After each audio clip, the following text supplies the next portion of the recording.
Hello everyone, my name is Mike and this is Matrix to Paradise. I've created this channel to document my journey from working in the Matrix, working in this truck, whatever job. It just so happens to be I'm truck driving right now.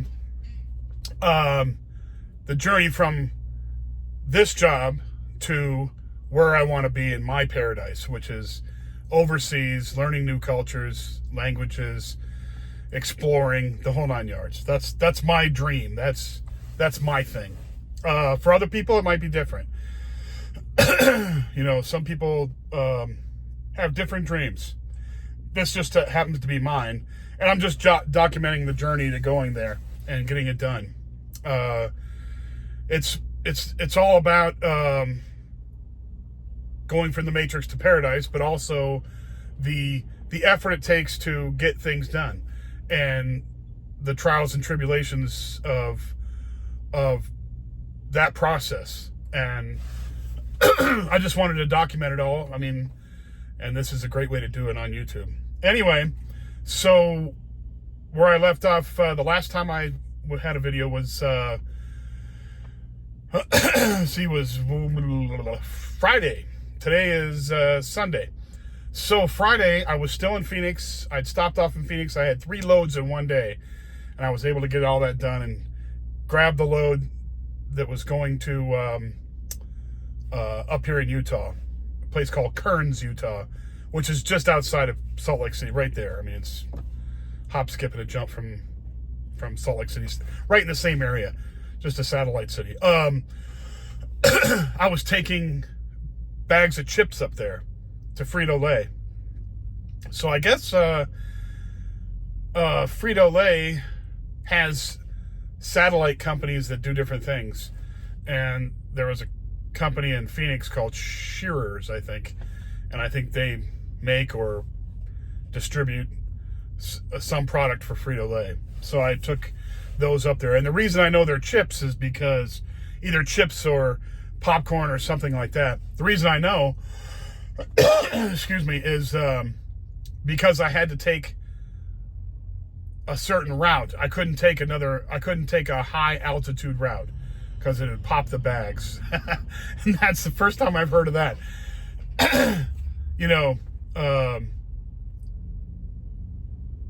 If you go too high I guess if you go over the pass, like in Colorado, or if you were coming from California, going over the Donner Pass and going into Nevada, then over to Utah.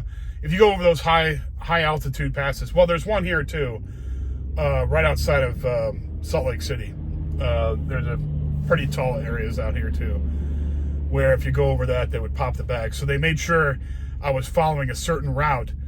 And from Phoenix, I took what they call 93 state. I don't know if it's a U.S. road or it's a state. I think it's a U.S. 93 because it goes through many different states.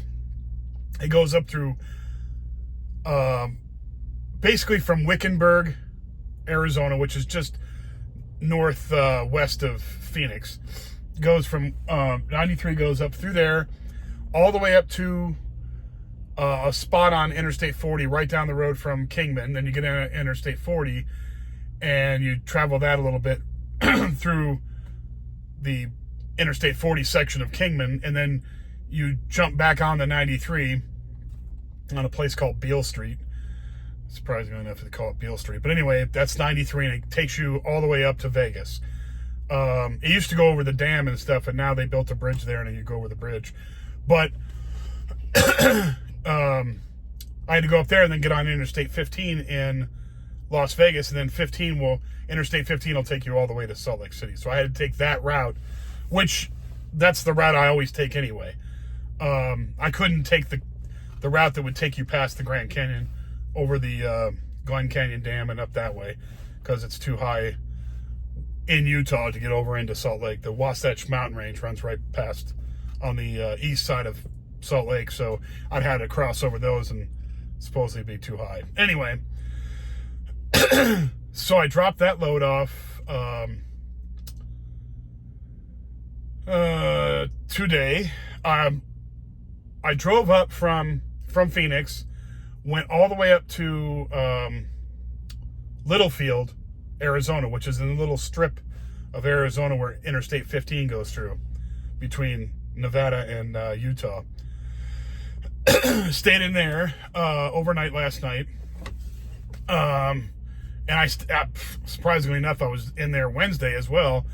And that's the internet is really bad there for some reason, or at least it was when I was there.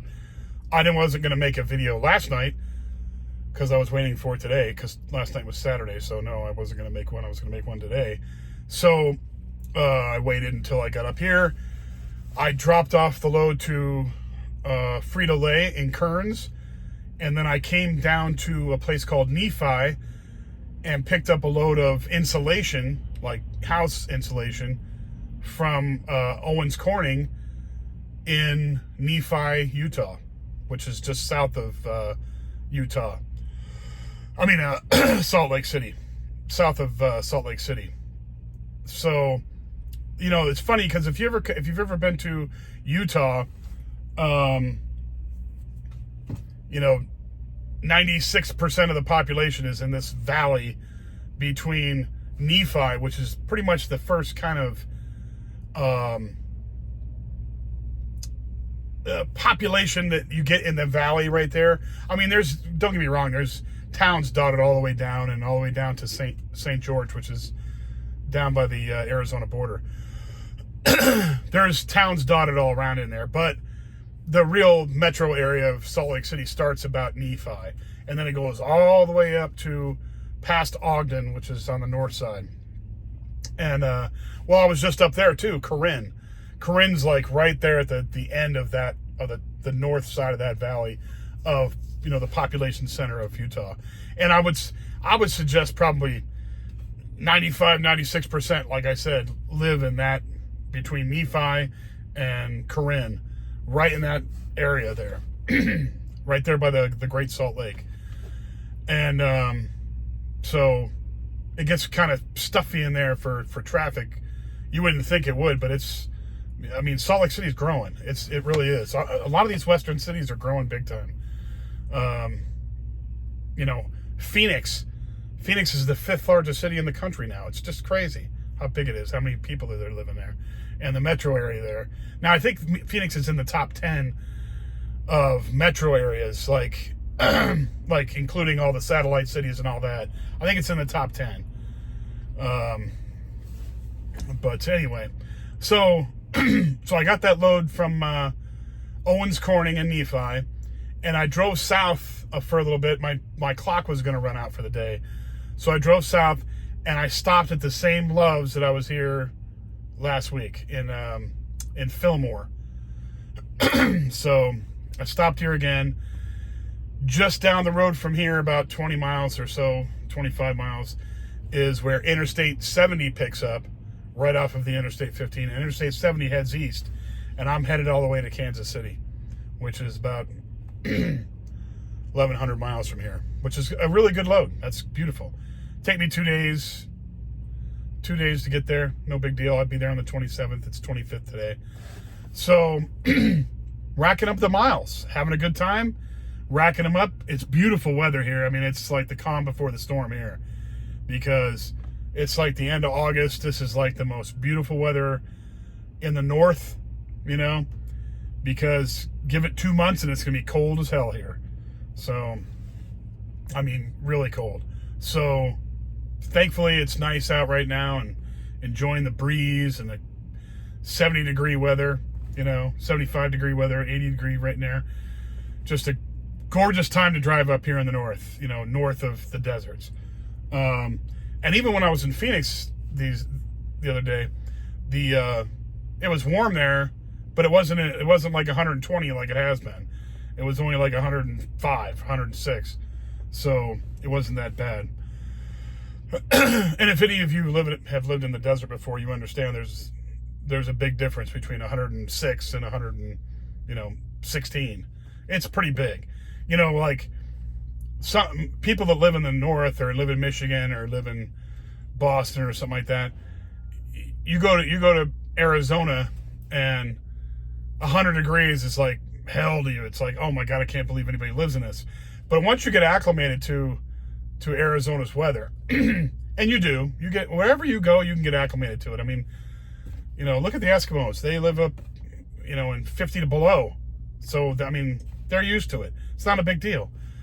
You live in Arizona, you are 100-degree weather is nothing.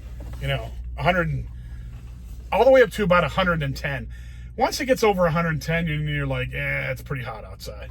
The seat starts burning your leg, and you got to watch out for stuff. Once it gets over 110, then it's pretty warm. But even then, it doesn't really bother me. I mean, I'm not going to sit out there and let the sun beat on my head. You don't do that. You don't even do that when it's 100 degrees out. You sit under the shade, but it's not like it's. You could sit outside. If you had a fan, just a fan, not even a mister fan, not even a cold, air conditioning blowing on you. If you sat outside and you just had a fan to kind of blow the air around, it's not that bad. I mean, I've dealt with it for many, many years. I lived in Las Vegas, which is on average, about 5 degrees cooler than Phoenix, but it's still pretty hot up there in the summertime. And, you just get used to it. When I was living in the house that my ex-wife and I bought up there, we had a big, huge pool. I mean, it was a monstrous pool. I think it was 30,000 gallons in that pool. Anyway, it was an awesome pool. It was 8 feet deep in the deep end.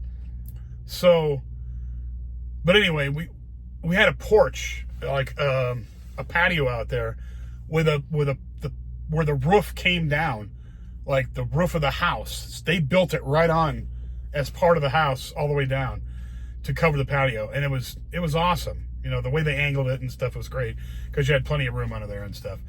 And it was all finished off, and it was just gorgeous. And it was, we put up we had Mister fans in there, and we had these whenever the sun came.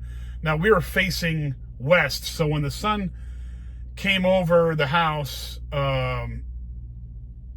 there was sometimes when because there was houses across the way from us. Like when you were looking out across the way, when the sun was coming, there were houses, so it wasn't that much. There was, only a window in the sky of where the sun was going to beat on you a little bit, but it was going to go behind the houses over there, pretty quickly.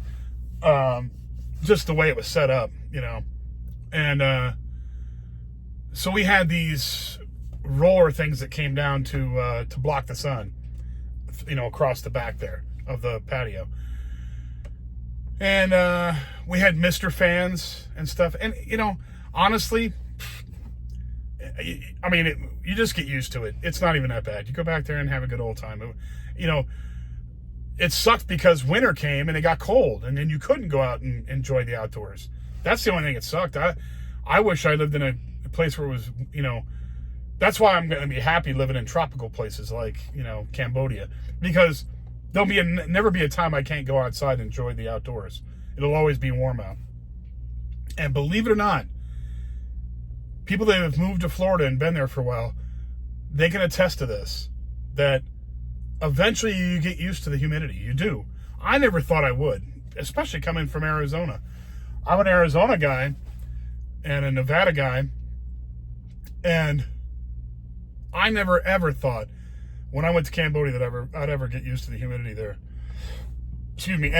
And believe me, it's like 50% humidity, 60% humidity all the time. And then when it's raining, obviously it's a lot more. But I never thought I'd get used to that with 90. It's like 95 degrees year round. You don't get into the hundreds or much over there, but you get into the 90s like year round pretty much. Unless it's raining, then it drops a little bit. But yeah, so you're dealing with 95% humidity.